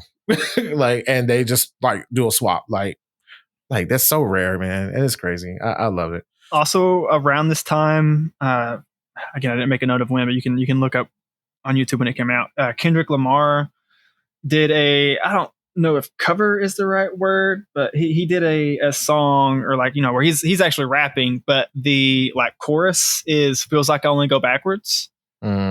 Okay. I believe that came out right around this time because again, he's kind of blowing up, and I think people were at that point, if they hadn't heard Inner Speaker and Lonerism, they were also, along with Currents being as big as it was, they were also going back and hearing his older stuff for the first time as well, which that's a pretty cool, as mega Kendrick fans, that's a pretty cool. I honestly did not know that existed until like researching this for this episode here. It's pretty good. I thought about putting it on the playlist, but I already had like 26 tracks, and it's more Kendrick than it is Kevin Parker is the main reason I kept it off. But if you're a fan of both of those, definitely check it out. Yeah, it's absolutely. Pretty good. But yeah, so Currents also ended up going platinum, I think just like 3 or 4 years after it had come out. So by 2018, 2019, it hit platinum in Australia as well. It was also Grammy nominated again for Best Alternative Music Album. That would be kind of a trend, it seems like. He did not win. I should say both Lonerism and Currents, they were nominated, but they did not win the Grammy those years for that. No. So for Currents, Let It Happen and 'Cause I'm a Man were the first singles, and I put Let It Happen at the front of the playlist kind of for a specific reason, because I feel like the same reason Kevin released it as a single was kind of the message to his fans of like, yes, I'm changing my sound, it's different, but just trust me and let it happen. Like, it's literally the title of the song, and the song itself is like a message to his fans and directions of how to listen to both his music going forward and the song itself. Because it's a very big moment in the middle. If you're not listening to the radio edited 4-minute version, you're listening to like the full 7-minute version. There's that part in the middle where, like you just alluded to a moment ago, it starts to skip. And the first time I heard that, I was like really confused. It broke my brain because I was not understanding, like, okay, I'm like listening to this like on YouTube. This is not a CD. How is this skipping right now? Exactly. But you just need to let it happen. Trust in him that his music is going to get you where he's wanting you to be. And it does. And I wanted that to kind of be the message for the playlist and this episode as a whole. Just if you've never listened to Tame Impala or Kevin Parker before, and this is your like kind of introduction to him, just let it happen. Just enjoy the ride, soak it in, Don't try to overthink anything. Just experience it, because that's what it is. It's a musical experience. His music is. Exactly. Interestingly, though, like I've mentioned a couple of times already, he had a Reddit Ask Me Anything that was like literally just like not very, like maybe a month or two before Currents released. One of the questions someone asked him on that Ask Me Anything was, what question would you want to be like, or what question would you like to answer on here? Because I don't, they spent like a paragraph that's like gushing about how big of a fan they were, and they're like, I don't really have a question, so what question would you like to be asked? And his response to that was, well, I think it'd be really cool if someone asked to hear some new music, and someone's like, oh my God, please, yes, give me the link. What's good? You got new music? Oh my God, please. And so he literally dropped in that Reddit AMA a link to Disciples as a single before the album came out, which is a song from Currents, Disciples, which I just think is really cool that he did that in a Reddit AMA. It's nice. And he kind of set himself up for it as well. I mean, like, it's very on brand for Kevin, I feel like, to do that. I mean, he knows how to troll, but also tease his fan base. That's great. Yeah. So yeah, he blew up. He has a lot of success. This leads to even more collaborations and more just renowned worldwide. He's definitely, I believe, a household name for the most part at this point. He's in commercials and different stuff like that at that point. He supposedly did start work pretty immediately after on his following album. He thought at the time that it would be a relatively quick turnaround. For some reason, it was not. It took just around 4 years for any singles to come out, and the first singles to come out before his fourth album, The Slow Rush, was Patience and then Borderline. Patience ended up being removed from the official album and was later added as like a B-side release, but I adore that track, so I had to have it on the playlist, and I put it in between Currents and any Slow Rush songs for that, because that's when it came out. And then interestingly, you remember this, but I just wanted to make sure that you did remember it, so I texted you about it earlier. But Borderline had that single version is different compared to the final album version. Yep. And I remember whenever that happened, you and me kind of had a discussion about it, about how like we loved that was a thing, and that we feel like more artists should be empowered to do that. That if you release a single and you want to tweak it to some extent, I think it's a cool idea if you do like kind of, because he didn't like necessarily straight up like remove. He didn't like go on a rampage or like forcing it all to be like taken down, the single version be taken down. You can still easily find it and listen to it today. Well, I mean, well, now you can, but I remember when that happened, it threw me for a loop, because I had my version that I had saved in my digital library on whatever Google Play Music or whatever it was at the time. And then I hit play, and I'm just like, hold up, this sounds different. So like they had like swapped the file on the back end or whatever else. I don't know. Like I've like at the time, I probably agree with that, but now I don't know. I feel conflicted now. It's like, to me, I don't know. I feel like at some point you have to just let go.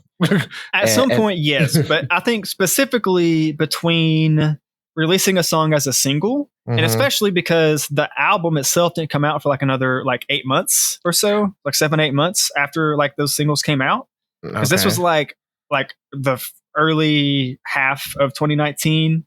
Like maybe like late spring, early summer, I think those songs came out as singles. And then the actual album didn't come out until like February of 2020. Okay, let me check. So there's a little bit of time.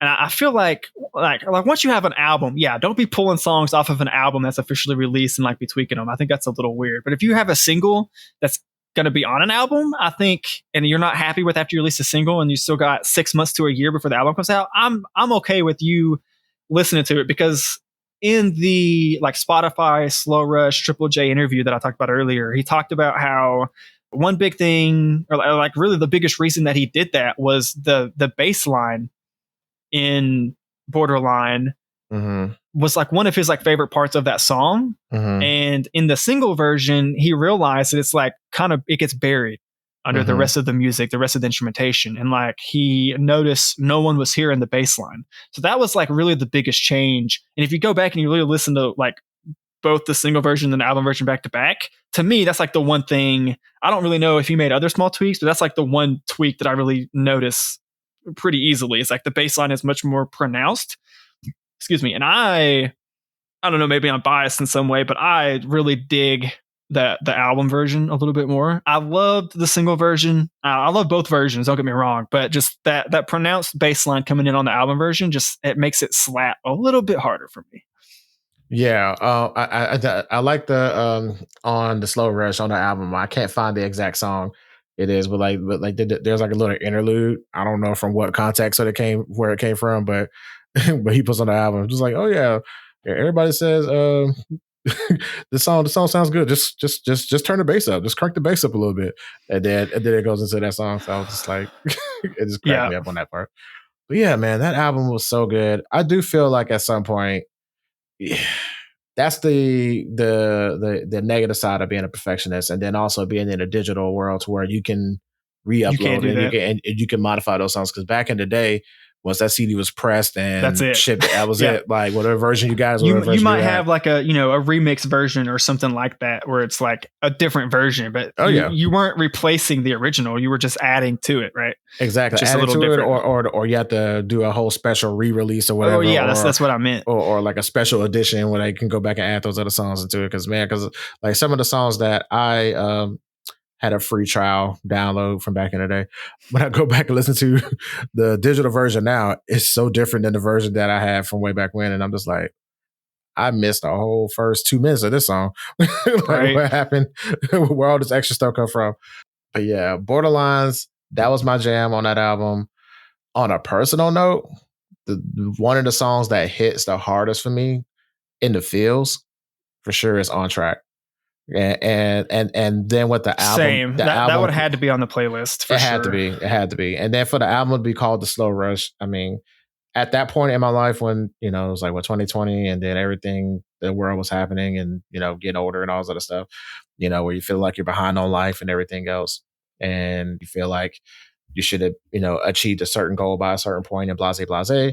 And when I listened to that album and that song came on, it was just kind of like, I don't know. It was like a breath of fresh air of like hearing that, like, hey, somebody else gets it. That strictly speaking, I'm still on track. You're on track to get to where you need to get to. Don't like. And I love how he has at the beginning of the song. It's like I had a minor setback, but I'm still on track. At the end of the song, I had a major setback, but I'm still on track. It's like, yeah, life does not ever go according totally to plan, and as long as you're still on track, you still have the whole rest of your life, as he says in the song, to figure it out and to, keep making progress. And that is just, I know it speaks to you. It speaks to me on a very personal level. It's almost like a music mantra for me. Honestly, it is. It's straight up. It gives me confidence in myself that even though, my life is not necessarily where like a decade ago I would have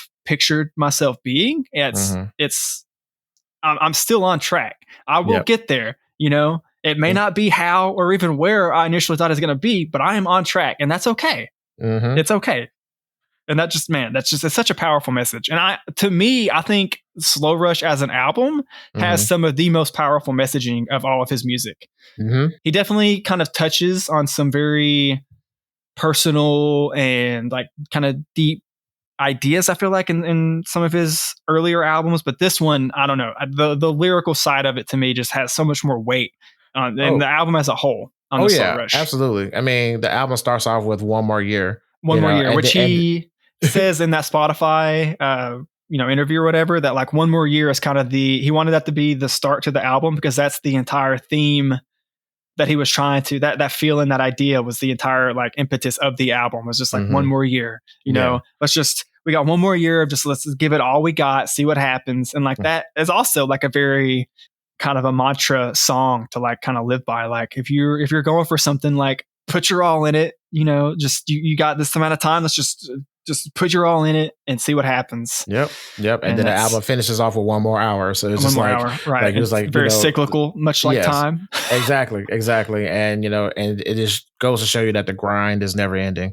And as long as you have the motivation and the gumption and the urge to continue, just keep going, no matter what. So this album, like I said, it hit differently, definitely around that time. And then sonically, the way the album is positioned, and then the way he produces these songs to where you don't have to, and you shouldn't, and there's no reason to skip. You just hit play, and we mentioned this so many times beforehand, where we greatly appreciate a full body of work, and that's where I feel like Tame Impala excels. Oh yeah, greatly at that, where every song is designed to be after this song, to follow that song, to follow that song, to follow that song, and then sonically it blends in there, and then even within the song itself, like Posthumous, Forgiveness. The first time I heard it, like as a single, a one-off single, whatever, I was like, "What is this song?"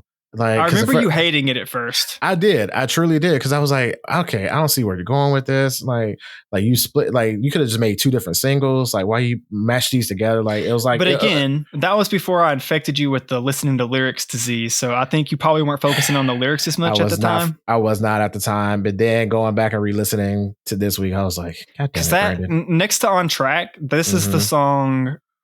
This is the second song on this album that just like gets me in the feels. Mm-hmm. I'm blessed to say that, you know, both my parents are still alive, but just the sentiment that he's expressing in the song, and especially the second half of the song of, I just wish you were here. You could learn my songs and sing along. You know, I thought about you whenever I was walking down Abbey Road or when I was on the phone with Mick Jagger. That combined with like the first half of like, you know, it's in the title, Posthumous Forgiveness. Yeah. Because no man is perfect. And, you know, I'm not a parent, but I know, you know, again, no one's perfect. So as a parent, you're going to make mistakes. You know, there's going to be things that, you know, regrets or things that maybe because he kind of passed young, he wasn't really able to, you know, explain to Kevin and impart the wisdom and, you know, do these different things. And so he's really coming to peace like with that in this song. And his brother Steve, if you like look up the Genius lyrics, I forget which part of the song it has this in, but apparently when the song, I don't know if Kevin sent it to him like before the album came out or like once the album came out, he heard it, but his brother Steve said in an interview that like, oh yeah, that song, I love that song, but it broke me. Yeah. And just like, I could definitely see that. Oh yeah, definitely. And it's so close to home, man. And now since I know more of his background, I'm actually like processing. I'm reprocessing what I already thought I processed. Damn, that's oof. Wow. Kind of related to that though, I do want to touch on something. So how do I want to put it?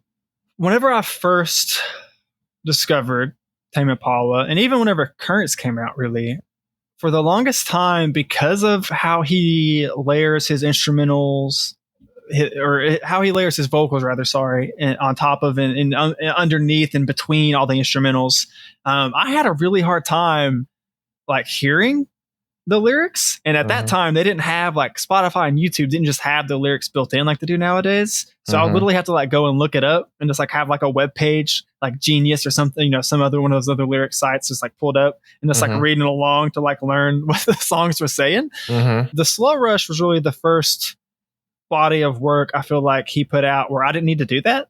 I was able to like parse what he was saying a lot easier. And I think that adds to the weight of like the stories he's telling and then the, you know, the songs he's, or you know, what he's singing about in the songs. I'm able to like really understand more immediately without having to like go looking for it. And I think that was a key part of that for me whenever it first came out. Yeah, I agree with that because like listening to like going from Currents into Slow Rush again, like I love listening to artists' discography in order of release because you can see the growth and the evolution of that artist. I agree. So I did it that way in the playlist. Yeah, good job. But like going from Currents into the Slow Rush, you can hear he still maintained his psychedelic like vocal range and all that atmosphere and echoes and reverbs and all of that. And he's still very heavy on the synth too. He kept that vibe, I guess, going. Yeah, so he kept all of that, but he definitely turned it down a little bit as far as in a mix. Because like again, I'm glad you pointed that out because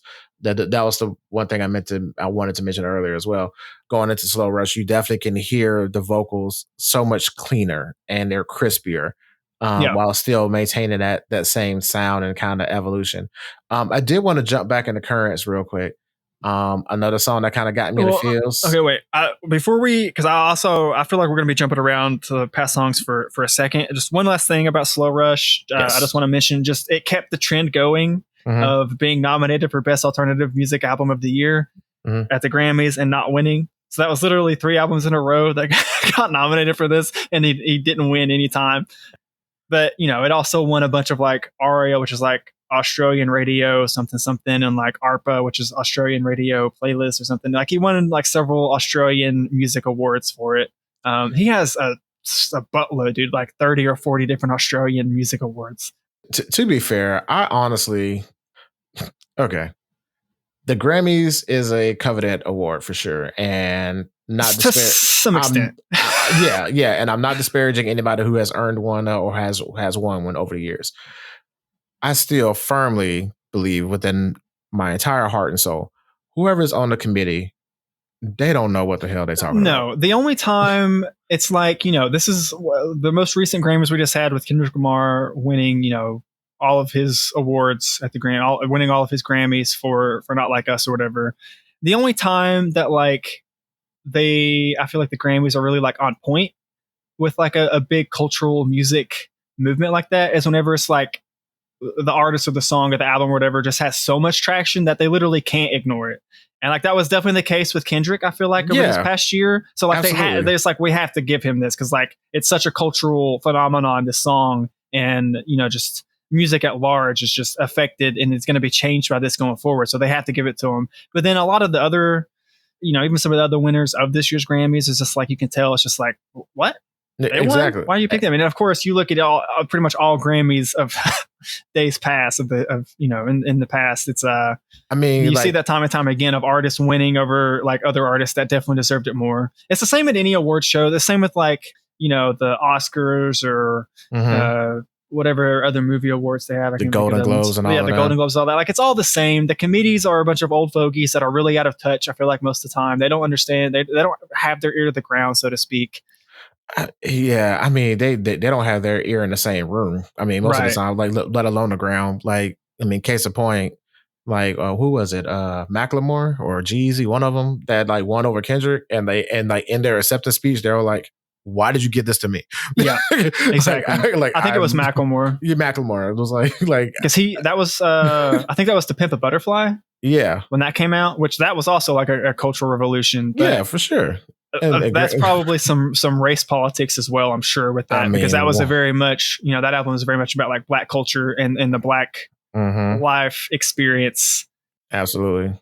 So yeah, I'm sure that's part of it, especially for, you know, that was like 2012 or something, I think. Yeah, when that happened. But yeah, they're so cool. They're it's like it's weird how like we celebrate like moments like what just happened with Kendrick, and we're like, oh yeah, Kendrick just won 5 Grammys. Oh my god, that's amazing. But then it, like literally at the exact same time, we'll be like, yeah, but the Grammys kind of suck, don't they? I mean, like what more do you have to do? The like yin and yang. Like Tame Impala is a one-man band who has produced 3-4 albums and continues to be an international superstar, and they're like, no, we're gonna give it to Dua Lipa. Like what? It's like, which, you know, speaking of Dua Lipa, Kendrick, excuse me, Kevin has actually worked like a lot with Dua Lipa and helping produce a lot of her songs, and they've toured together and played like live shows together. So that's kind of funny that you just mentioned her.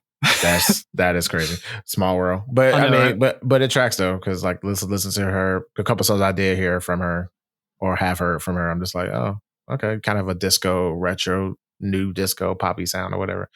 There's a pretty cool live a video of them singing, like performing together. It feels like we only go backwards. I gotta look that up. I would love to see him perform that song with somebody. Yeah, it's a nice like duet. Yeah, so song. Like that. So that's the thing I haven't done, because again, I didn't want to get spoiled from anything, because I'm learning all this stuff in real time as you guys are listening to the podcast. But I haven't seen him perform live, so I wanted to go back and watch some of his live videos, but I haven't got a chance to do that as of yet. I will say I was blessed enough. I had a buddy get me and another friend tickets for, it was supposed to be, I think, like a late 2020 show, like after Slow Rush came out. He came, or was, supposed to come here in Atlanta, but then of course the pandemic happened, and it got delayed, and I think it was either like late 2021 or early 2022 he finally came in. But I haven't so much in recent years. I think we've talked about this a few times on the podcast, but I used to go to live shows like all the time, all different kinds of artists and bands and groups and whatnot. Tame Impala is like, it's, I don't want to say definitively it's like the best live show I've ever been to, because I know how heavily I'm biased with just how much his music means to me. Mm-hmm. I know that plays a large part in that, but it's like, it's a very, like, it's very close. If it's not the best show, it's like, it's right there neck and neck with maybe some of the other like amazing shows I've seen. Yeah, it's very powerful seeing him live. It's pretty awesome. Nice. Super highly jealous. recommend it if anyone gets a chance. The one thing I'm bummed about is because at that point, he's like a household name, international superstar at this point in 2021, 2022, whenever we went to go see him. Mm-hmm. The one thing I regret is like after the show ended, it was like there were so many people that I didn't feel like waiting like an extra hour just to get a t-shirt. So I didn't get any merch from that show. And that's like the one thing I kind of regret. I wish I'd gotten like a t-shirt or a hat or something just with, with Tame Impala or Slow Rush or something. Man. I was there. I still have an album of like pictures and videos that I took from the show. So I'll always have those memories. But yeah, a t-shirt would have been nice. Yeah. But okay, you wanted to go back to currents. Now, that's pretty much his life, up to this point. I will just say that he has kind of hinted over the last year that he is working on something. But much like it took him a little bit longer than he thought it would take for Slow Rush to come out, I think he's kind of taken his time to perfect the music. He also, in 2019, he got married to Sophie Lawrence. They had a small wedding with just some handful of friends and family come out or whatever. And then I think in the last couple of years, he had, they had their first child. I believe Peach Parker, I believe is her name, if I'm not mistaken. At least that's how I heard him refer to her. If that's not her name, that's at least like a cute nickname he gave her. Oh man. But yeah, there's like some pictures of her on like his Instagram and stuff of like, them together as a family. And it's a very cute kid. So I'm sure he's like super happy about that. I'm also like super looking forward to how being a father is going to shape his music going forward. But at the same time, being a dad is, he is a like multimillionaire at this point. So he does have a lot more like freedom and time to be a dad than like, your average person. But even with that, it still takes, a good chunk of your time. Yeah. Compared to like before you were a parent. Just the nature of it, unless you're just a terrible parent, which he doesn't seem to be at all. So yeah, that's very exciting for him. And I'm just, like you said earlier on, I'm patiently waiting. I have like zero expectations of when it's going to come out. I'm not one of those people that's like, I'm going to get online and pester him like, hey, when's this coming out? Which he talks about in what song is it on the playlist? Where it's like, was that? It's definitely a Slow Rush, right? Yeah. Where it's like, it's the line where it's like, what are you doing in your life or something like that? Just trying to like quickly scroll through. I'm not able to find it. But yeah, it's literally like, at least according to the Genius lyrics, as I looked up that for all these songs, he's literally talking about how like he'd be playing a live show and people would just come up to him like, yo man, so what's going on in your life? What's next? What do you do? What are you working on now? When are we going to get something new from you? And he's just telling him like, well, it's going to come when it's going to come. I'm still on track. It's okay. I'm hanging in there. I'm doing my thing, blah, blah, blah. So yeah, I'm just, whenever he comes out with it, I'm going to love it. Just like I've loved everything else. I have no doubt about it. I'm just looking forward to it. Yeah, I'm super excited for it as well. And you also added 2 more songs into the playlist of him doing guest spots. Well, I also added at the end of where the Slow Rush songs end on the playlist, I added 2 songs from the Currents B-side. Because a lot of his B-sides from his other albums are like remixes with like other artists and stuff, which is very cool. And I definitely recommend going and checking like most of those out because it's nice to see him like, if he's not straight up collabing and just seeing how other artists like took his music and kind of ran with it, made it their own and remixed it. But Taxi's Here is just like a good, in my opinion, it's like the best, I don't know, it's up there with like the best breakup songs he's written of just like, Taxi's here, like this is it, this is the moment, like I'm getting in this car and I'm leaving and that's it, like this is the end of this chapter. And then I put Powerlines because I thought Powerlines you would really like as just a long instrumental, no vocalization, just him just laying down some instrumental tracks, different instruments playing over and layering. It was totally a vibe, man. Oh, it is a vibe. It's such a good vibe. Yeah. But then, like you said, I ended it with 2 different collaboration tracks. Originally, I just put Daffodils on here by Mark Swanson featuring Kevin Parker. That's from an album that Mark did, and he did that with pretty much a whole album, which is called Uptown Special. He has every single song has a featured artist where they come in and they're kind of like the focal point of the song. He's got Bruno Mars, Stevie Wonder. Yeah, he's got Kevin Parker on another song as well. I was gonna highlight everybody knows Uptown Funk by Bruno Mars. This is the album that came off. Yeah, right. And I think so. You asked earlier what the difference is between Kevin Parker and Tame Impala. I think it's Tame Impala if he's the one laying down the tracks.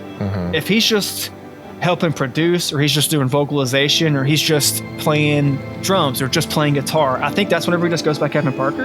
Okay. That's my understanding, not super looking deep into it. That seems to be the case across different songs where I've seen that, because it does, if you're not really keying in on it, it does kind of be well, it says featuring Tame Impala when he collabed with the Stars over here, but then on this one it says featuring Kevin Parker. What's the difference? Is it not the same guy? Yeah. So that's, from my understanding, I think he only takes the Tame Impala moniker if he's doing a lot of the instrumentation, a lot of the producing himself. Okay. And with Mark Swanson, I think Mark Swanson was doing a lot of the production on that. And then he had a different band he was playing with. I think he just did the vocals and guitar on the song. I'm sure Kevin was a part of the production, but he wasn't doing it himself. Gotcha. Which I think is what the key thing. And Daffodils, man, that is a jam and a half. That's actually, whenever this song was introduced to me, it was introduced to me as a jam and a half. And that's where that phrase entered my lexicon, and I've been using it ever since, because it's such a good phrase. And Daffodils with Mark Swanson and Kevin Parker is the epitome of a jam and a half song, I feel like. Okay. It's very groovy. It's super groovy, but I Never Ender better, though, in my opinion. But I don't dislike Daffodils. It's good. Never Ender is also very good. And, speaking of Grammys, he finally got a Grammy win. Woohoo! With Never Ender, with Justice and Tame Impala working on that song together. I do love Never Ender. And the K Tronada remix that you sent me a couple days ago was such a vibe. There's actually a picture on either Kay's or Kevin's Instagram of them sitting down just a couple weeks ago. I just saw that this morning. Oh, nice. Where they're sitting down in a studio or whatever, and they're just at a table with mixing boards in front of them and stuff. So I don't know if that was them talking about him doing the remix, or fingers crossed, maybe they'll actually collab on something new. Okay, stop. I can't handle this. Hold up. I know, it's so exciting. It's so exciting. Oh my god. Because if they made a whole new song just together, like him and Justice did, oh my god, bro. You and me would our brains would explode. Bro, I'm not even thinking about that level. I'm thinking about K Tronada, K Impala. If they did a whole album together. Oh, bro. That would be sick. My God. That'd be very sick. I think I just came. Okay. So this is fascinating. So yeah, this is crazy. I wonder if the alternative timeline version of me is out here. Terrio and Paula out here living my baseline. Because man, the synergy is there, and I definitely learned a lot, and a lot more clarification has been demystified as far as who Tame Impala is and how his music came to be, man. So fantastic job, bro. This is super enlightening. This is exactly what I wanted. I held off the amount of times, even listening to this playlist, I was just oh, let me read. Nope. Well, let me click. Nope. Well, I just want to see. Nope. Just stay away. Because I wanted to go down so many different rabbit holes to answer my curiosity about this guy and his music production and all this stuff. So I even had to stay offline because I was following him beforehand on social, and I did see the wedding picture. But I was just nope. I was nope. I'm not gonna do it. Well, one cool little fun fact, I did share this with you. YouTube decided to pop up just earlier this week as of recording this, that, and again, since I found Tame Impala, they have always been in my rotation, unless I'm listening to one of our specific playlists or something. Mm-hmm. If I'm just listening to my super list or whatever from YouTube or whatever, Tame Impala is always in there. Mm-hmm. From any of the albums, all of the songs from all of his albums will pop up all over the place, and I always listen to him because I'm such a big fan. But I guess because I had been listening like so much more in preparation for this episode. I was literally for December of 2024 and January this year 2025, I was in the top 0.75% of Tame Impala listeners on YouTube, which is just so wild to me, dude. It just randomly popped up on my phone, that notification, and I was just like cackling to myself at work. That is nuts. I mean, to really put that into perspective, Tame Impala is an international artist. YouTube is also international.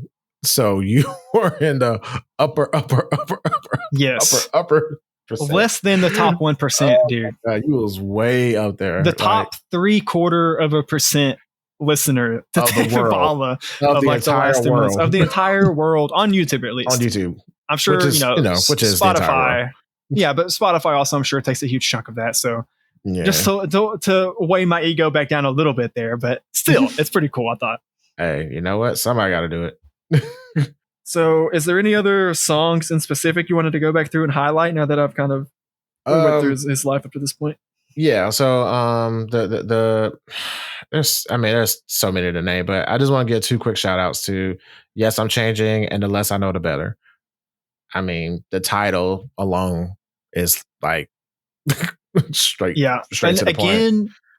Currents, like whenever he was asked in an interview about like what the meaning of the title Currents was, he talked about how it's whenever you're at this point in your life where you're feeling pulled in multiple directions and it's like the currents of life are kind of moving you and you have to kind of choose like which to follow and where to go or whatever. And that's definitely implied with the cover art of like the metal ball or whatever, the ball coming in and then like the currents moving around it. And he talked about in that Reddit AMA about the mental image of that artwork came from, it's like air vectorization or something, where if like something's moving through a liquid, it can be like in a straight line, but then once something comes through and disturbs it, then it starts going in all different crazy directions once it's past that. So it's like, this thing is happening in his life that is drastically changing the current of his life. And just, like you said, that's very much being addressed in the song, like Yes, I'm Changing and The Less I Know, The Better. Especially in Yes, I'm Changing, but that's also, again, kind of much like Let It Happen. I feel like it's also a message to the fans that are like listening to this new direction he's taking his music.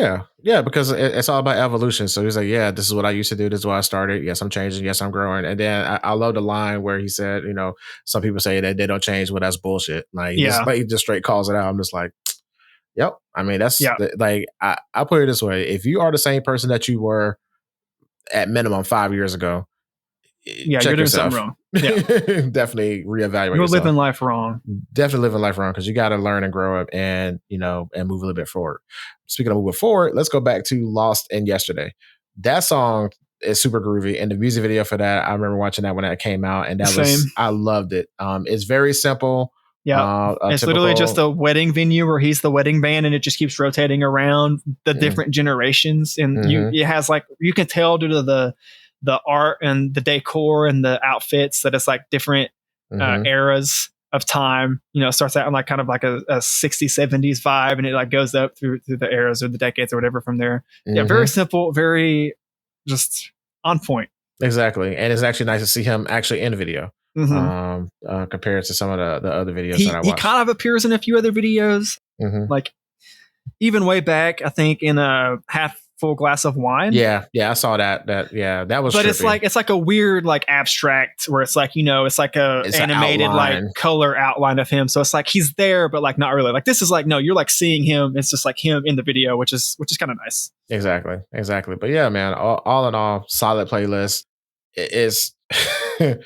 I will give the listener, well, at this point, you should already listen to it. But if you're going to give this playlist to somebody else to listen to, I will highly recommend that you give this playlist to a person to listen to when they're fully awake and fully sober.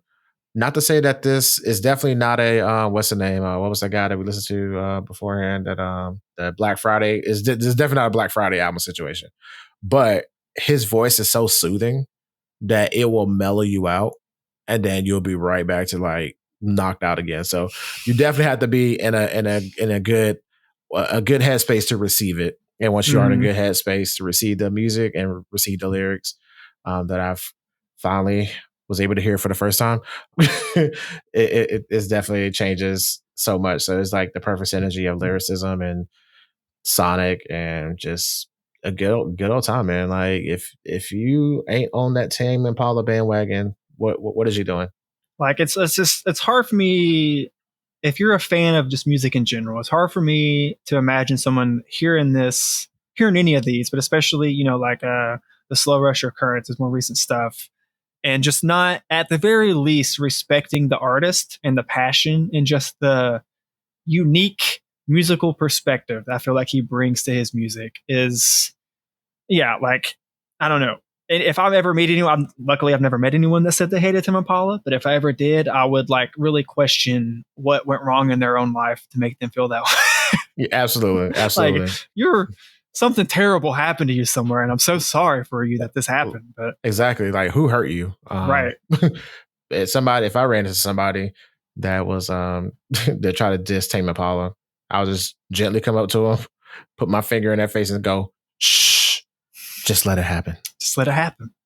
And you can let it happen by going to afterplaylist.com to follow our social media links, previous episodes, as well as listen to our previous music playlists. Don't forget to like, share, and subscribe. Like we said, give people this playlist for them to listen to. It's a vibe and a half, jam and a half to be specific. It's It's a little bit of both. And if you want to do a little bit more, please consider joining our Patreon at patreon.com/afterplaylist. This is a project between Brandon and I, so any little contribution can help us keep the music flowing. Yep, we know the production value on this stuff is fairly high for just two amateur guys making all this, but it is just us two. So any help and support you can show us goes, a long way for the two of us. Exactly, it goes a long way. Almost like waiting for a Tame Impala album. But until next time. We're gonna keep on listening to Tame Impala until Spotify, YouTube, and Apple Music start skipping. And even then, we're just gonna let it happen. Let it happen. Bye. Bye.